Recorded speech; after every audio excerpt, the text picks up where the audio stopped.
Well, you read that right. It finally happened. Instagram flagged one of our videos for sensitive content. I'll get into that on this episode. Also, we put out a graphic discussing broadheads, fixed blade versus expandable, the age-old debate of broadheads. I'm going to talk about some of my takeaways from that, where we shared that. And then we had a video recently of a buck that I shot 2 years ago that was going around, and I want to kind of give a little bit of an explanation on that. So that's what I'm going to get into on this episode of the RHO podcast. Appreciate you joining me. It's just me this week. It's going to be a little bit shorter of an episode probably, but I did want to get one out since we missed last week. We didn't have a guest here the last couple weeks, obviously.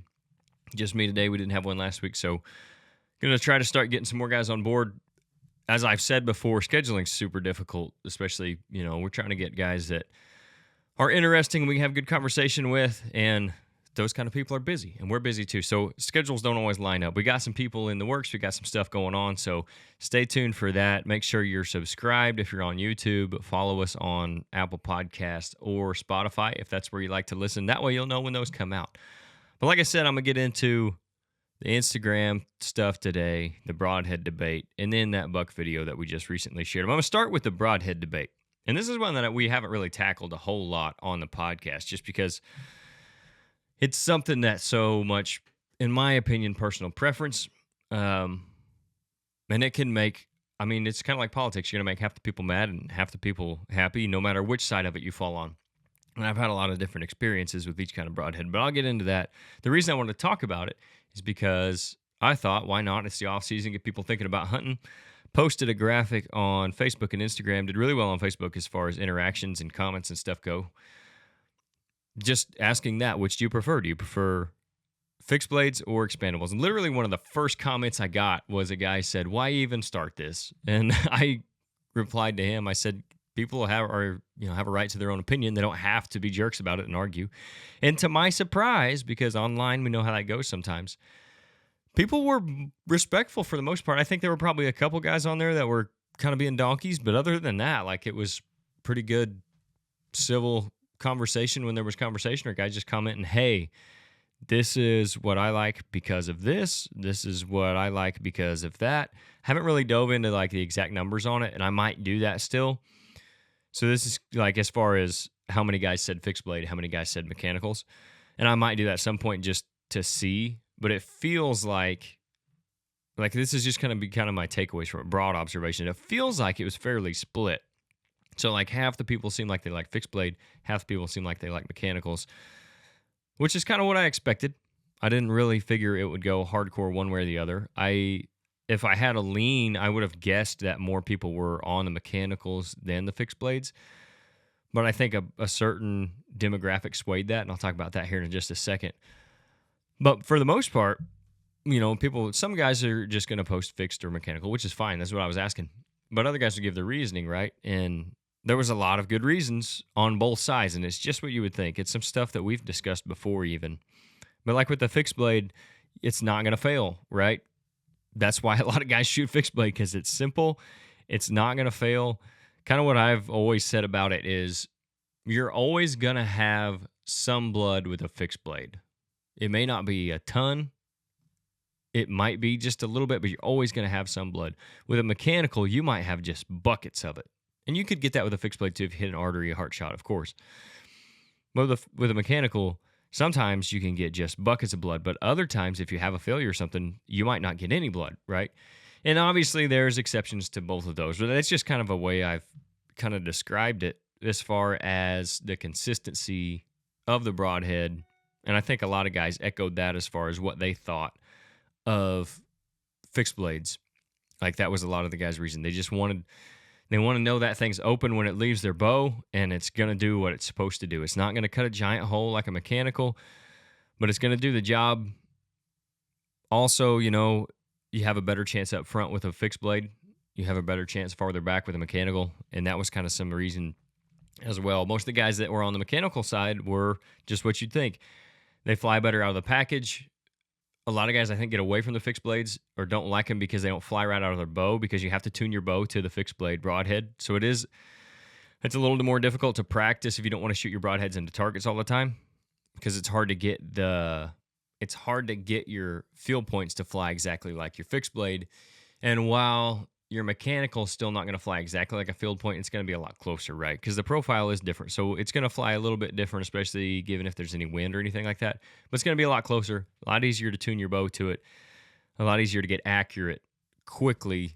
And, at a farther distance. I think it was the VPA podcast. We were talking to Ryan about that, and he said, at 100 yards, eventually that fixed blade broadhead is going to start planing, where a mechanical is going to fly true through pretty much the whole flight. So if you're super long range, like mechanical might be, you might lean that way. However, one thing that I thought was interesting, this is what I mentioned a second ago about this certain demographic, is I shared this in a couple of Western hunting groups on Facebook. And those guys, I think a higher percentage of them, a considerable percentage, were fixed blade guys. And maybe that makes sense because of the animals out there being larger, like mule deer, generally a little bit bigger than whitetails. Elk, obviously bigger than whitetails. So they're wanting the heavier fixed blade for the penetration. Yeah, maybe they're taking farther shots. But like I said, if you get a fixed blade and you tune your bow to it, you can shoot at 60, 70 yards, no problem, and not have issues with it. But I thought that was interesting that the Western guys, it seemed like most of them lean more towards the fixed blade for a lot of the reasons that I just talked about. But I think that overall kind of brought everything back to center, whereas had I not put it in those groups, it probably would have leaned more mechanical, because I think a lot of whitetail guys like mechanicals. And probably some of that's marketing too, because a lot of the big whitetail hunters that we see on TV, you see on YouTube, are mechanical shooters, whether it's Rage or Schwackers or you name it, G5s. A lot of the more popular guys are shooting mechanicals. I'm sure they pay the most money. I'm not saying they wouldn't shoot them anyway. I'm just saying they have the most marketing dollars. So it would make some sense whether they're better or not. You can talk about bows the same way, or anything really, camo. If it's marketed well, it's going to have more people on board with it, right? So I think that probably would have something to do with it as far as the whitetail hunters go. But it was still not as lopsided even in those groups as I thought it might be. So it was really interesting to see just how many people actually still prefer a fixed blade. A lot of guys talking about shooting muzzies still, which I really like. A lot of guys talking about, just the 3-blade. There weren't as many of the single beveled people that I thought might be in there commenting, because that seems to be super popular. Obviously, the guys like the hunting public are making that really big. We talked, again, going back to that conversation with Ryan, he talked about those heavier heads becoming more and more popular. They clearly have something to do with it. So I didn't see as many of those as I thought I might, but overall, it was pretty balanced. And me personally, I've had mixed results with both. Like the overall consensus with everybody, I would say, on these comments and stuff was a well-placed shot is going to do the trick no matter what you're shooting. Of course, that's the case, right? If you hit them and double lung them, doesn't really matter how many blades you got or how big the cut is, they're probably going to die. Now, if you shoot them with a 3-inch broadhead versus a 7/8, you might get a better blood trail, but they're still going to die, right? So obviously, shot placement is key, but you can't always make that happen. The difference between being able to go out there and shoot at 60, 70 yards on your target and hit the bullseye every time is different than shooting on a live animal, because things happen, right? You can't plan for everything that animal might do. Even if you think it's the perfect shot in the perfect situation and you think you hit it really good, something can happen in there, whether it's a deflection off a bone, whether its leg moved just a little bit, whether that thing rolled forward just a hair and caused things to be different. So many things can happen, whether duck and arrows especially. So many things can happen on a live animal that you just can't always plan for the perfect shot. And again, that's where I go back to, it just depends on which you would rather have. Would you rather have a better chance farther back on the animal or farther forwards on the animal? There comes a certain point where it doesn't matter what you're shooting. If you hit them far enough back in the flank, you could be shooting a 3-inch head. You're probably not recovering that deer. If you hit dead solid leg bone on a big buck, it doesn't really matter what you're shooting. Most likely that deer's going to make it, right? So there's limits to each, but in my opinion, you just kind of have to decide what you'd rather give up or what you would rather prepare for, right?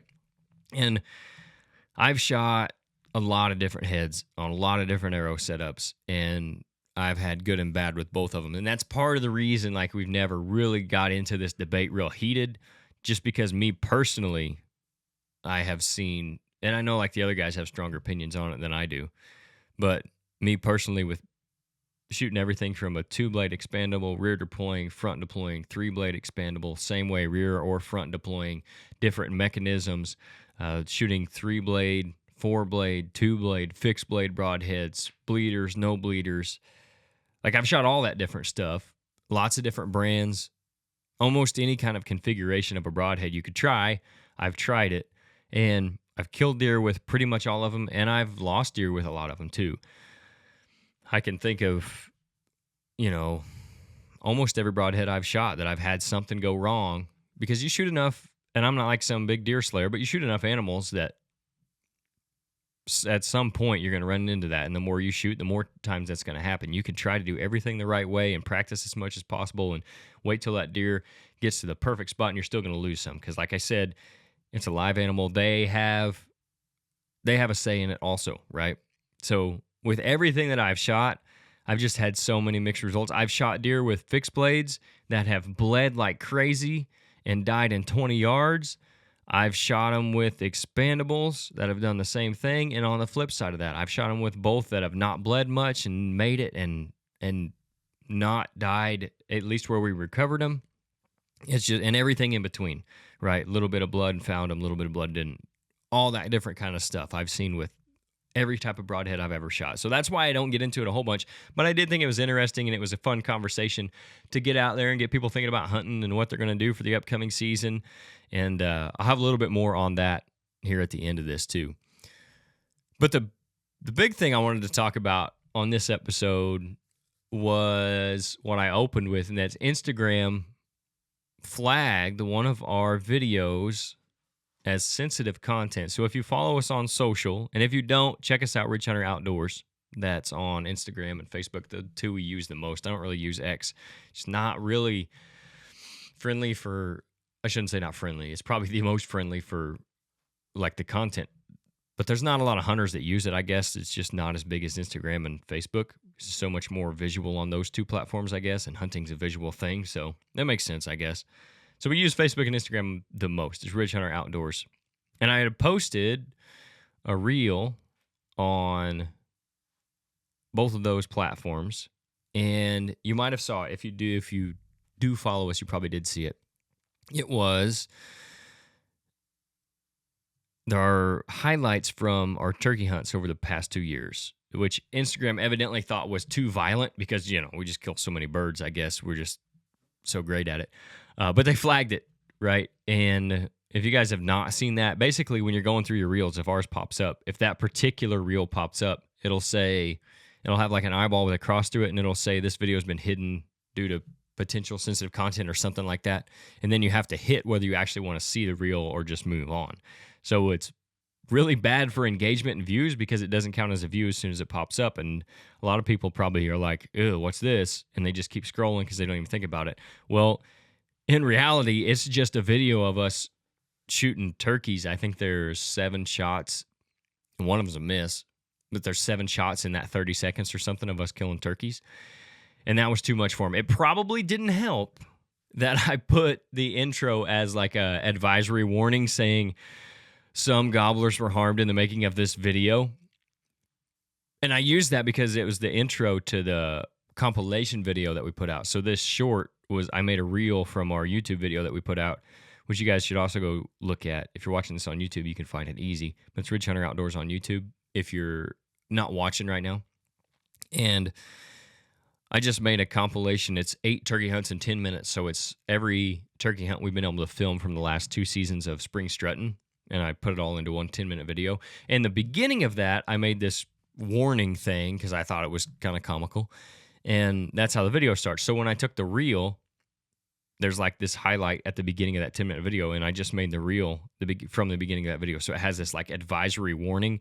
And I don't know if that's what Instagram picked up or if it actually picked up us shooting the turkeys, because we've put stuff on there before, reels where we've shot turkeys and shot deer. So I'm guessing something in their AI picked up the warning and flagged it as sensitive content.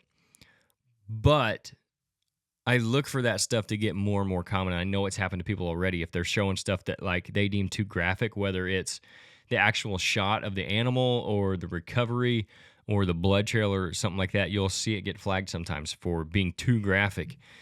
And when that happens on YouTube, it's like a death sentence for a video because they will flag it as mature content, and then the algorithm won't pump it out anymore. It won't suggest it to people. You actually have to go find that video. So it's like the worst thing that can happen to a video other than it getting taken down on YouTube is for it to get flagged as maturing content. And sometimes that happens with hunting content. And that's kind of the bigger point. This stuff happens on socials and YouTube quite a bit. Fortunately for us, Carbon TV is a good place where we can post, anything hunting related, and we're not going to have issues with it because that's what they do. And that's another reason, like, I'm really glad that we're on there, because even if something would happen with all our other content, we'd still have a place to put it up.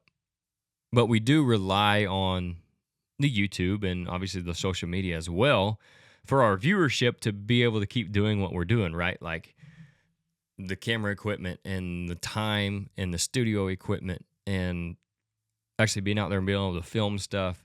All the stuff that we do, like, there's a price on it, right? So we have to have as many viewers as possible to be able to sell that to advertisers in order to try to make money. I shouldn't say make money, to try to generate some capital to put back into it to make it a better product ultimately. Like, that's what we've been doing so far. So Carbon TV right now is not enough by itself for us to be able to do that. So the social media and the YouTube really helps. It really helps our numbers because there's a lot of people who will see our stuff on socials that won't necessarily see it on YouTube. And there's a lot of people on YouTube that aren't on Carbon TV and vice versa. So it's nice to have all those different avenues to put content out. And the scary thing is that, I don't know if it's scary, but the thing is, this happens a lot on YouTube. It happens a lot on socials. So if we just get taken down and banned, then we've lost everything. And that's why I had planned, and I talked about it on a separate podcast, I planned on putting all of like our Fall Pursuit and Spring Strutting show on their own channel on YouTube, the Fall Pursuit channel. But recently I decided that for now, I'm just going to keep everything on Ridge Hunter Outdoors. And that way you'll be able to find everything in one spot. So we'll have all the same content that's kind of different from those, but the shows will still live there. And there's also a bigger following, a bigger subscriber base there. And I feel like I don't want to try to start building something new at this point because we put so much work into the shows. I want to give them as good of a chance as possible to be seen by as many people. Because I do think we have good shows and we put a lot of work into them, and the guys do a lot of work as far as getting film and hunting and stuff. So I want to try to put it out there to as many people as possible. If there ever does come a time, though, where YouTube does start flagging our stuff and they do start taking it down, then that's when I'll just go ahead and move to Fall Pursuit. It's all set up and ready now, at least, so it'll be an easier transition. But that's why I did that, because I knew this kind of stuff would happen. And that'll give us a place to at least put the shows to where we can still get some, even if they demonetize that channel, at least we can maybe still have a revenue stream from Ridge Hunter Outdoors channel. And then anything on the Fall Pursuit channel will be for our partners or for viewers and like stuff like that. And with that said, even if we are monetized on YouTube still, and let's say that does happen and we get demonetized, we really rely on you guys, the viewers, for support, whether that be like buying hats or shirts or food plot seed off the website, or just supporting our partners like Rodney or Rax. And I guess now would be a good time if you guys are interested. Rodney Hawkins is a land specialist with Midwest Farm and Land. So if you're looking for some ground to buy, looking to get into that, or even if you're looking to get out of it and sell some, he's your guy to talk to. It's 618-925-3153 is his phone number. He's also got RHO Outdoors, which is like a outdoor shop. He's got game cameras. He's got e-bikes. He's got products from Radix, hunting stands, blinds, all kinds of stuff. So you can call him for that stuff too if you're in our area. And then Rax Big Game Supplements. It's minerals, protein blocks, feed. You can check all that out at raxmineral.com. We do have a discount code there. It's full draw, all caps. That gets you 15% off of that. And you can also find local dealers on the website too. So, but we rely on you guys. Back to what I was saying. We rely on you guys supporting us through them, through our partners, and letting them know that, hey, we heard about you on the Ridge Hunter Outdoors podcast or Fall Pursuit or Spring Strutting. And then, anytime you buy a hat or a shirt or something, that helps as well. That directly goes back to us, so we really appreciate that. And that's a big thing, because if this stuff does happen and like even if it doesn't, if we're still getting some revenue from YouTube or socials or anything like that, or partnerships, it's still not kind of enough to do what we want to do to scale. So anything you guys do like that, we really appreciate it and it really helps us. But also, not even spending money, not even sending us money and getting a shirt, just sharing our posts and videos on social media, liking the stuff on YouTube, commenting on like social posts or YouTube videos, leaving reviews on Spotify and Apple. That really helps as well, because that pushes when we get more good reviews in Apple Podcasts and Spotify, it pushes us up in their in the algorithm to be suggested to more people. So more people find it. The more people that watch, the better things get, right? It's kind of what I'm talking about here. And same thing on commenting on social posts, liking, sharing. Share the YouTube videos, share the Fall Pursuit videos. All that kind of stuff really helps us out. It doesn't even cost you anything. So, just in case if something does happen and we do get flagged more and more often, and I don't know how that works. Like on Instagram, now that we've been flagged once, they might have like a hawkeye on us looking for more stuff to flag. So it could be happening more often. I hope not, but it could happen. And that's where we really rely on you guys to help support with just that kind of stuff. Like I said, it doesn't even have to be spending money. It doesn't even have to be going to our partners. It can be just sharing our stuff and getting the word out there. And that really helps a bunch. So if you guys want to do that, if you can do that, take the 2 seconds to do it. We really appreciate it, and it does help. Really helps a lot. And we want to say thank you to everybody that does already do that, because a lot of you guys do, and that's how we've been able to grow to this point where we're at right now. So much appreciative of that. The last thing I want to hit, and I'll try to keep this short because I talked about the whole hunt back on episode 104, so it's been a minute. This was, like I said, 2 years ago. But you guys, again, if you follow us, you might have seen the reel that I shared recently of a buck that I shot with an arrow kind of glanced off of him. And I put on the title of the video that arrow bounces off a buck, because that sounds better than the arrow deflected off of a buck. Some guy commented that it didn't bounce off of him, it deflected. Well, no joke, Sherlock. It sounds better, though. It's a better title, rolls off the tongue better if you say bounces off a buck, right? So anyway, semantics, I guess. I recently posted that from where I'd re-edited that hunt, because originally it was a part of a 30-minute episode of Fall Pursuit Season 1, where that hunt was on, and then a hunt where Nate missed the 6x5. They were all together on the same episode, because it happened within 24 hours of each other. But I thought that would be a good one as a standalone hunt on the channel, just because it was kind of crazy what happened. And there'll be more of those coming out too. I'm going to start doing that with more of our hunts that were maybe got lost in the shuffle of an episode, or like in the middle of one or something, and just kind of highlight stuff. And it gives us some more content to put out too that we've already filmed. So it just makes sense to do that. But anyway, back to this hunt. It was so crazy kind of what happened that I made a reel out of it too and shared it around, and it did really well on YouTube and on socials. And there was a lot of comments on it. A lot of people saying it was a bad shot, or I had a few people say my arrow setup wasn't good enough. I'm not sure how they knew that out of the 14-second video. I was shooting at that time the G5 Mega Meat 125 grain, a full metal jacket, Easton arrow, I believe the 6mm. I was at about, with a lighted knock, like right around 525 grain setup. So not light by any means. Not super heavy like some of these setups you see, but not light by any means.